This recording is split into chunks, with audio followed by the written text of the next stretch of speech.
Hey guys, 2024 Sea Ray 210 SPX. I am excited to show you this brand new boat that we just got at MarineMax Pensacola. It is the redesigned 210 SPX. I love what they've done with this lounger back here. I've got a nice backrest. It's a beautiful spot to be on the back of the boat. You can see kids and friends jumping off the water, getting to the sandbar. This one has a wonderful 200 horsepower Mercury Verado engine, the V6. Love that engine.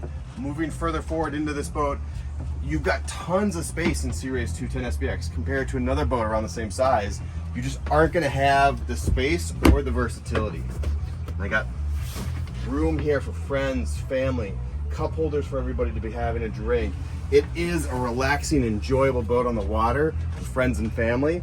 If you look at the helm station, it's neat and clean. I love the accent stitching there. It's a beautiful touch by Sea Ray.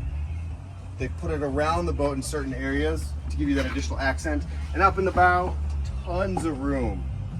Sea Ray does a nice job of rounding off this bow so it isn't narrow, giving 2 people, 3 people, 4 people, plenty of room in this boat. If you have any questions about this boat or any other boats that we have in inventory, by all means reach out to us. We are always open at MarineMax.com.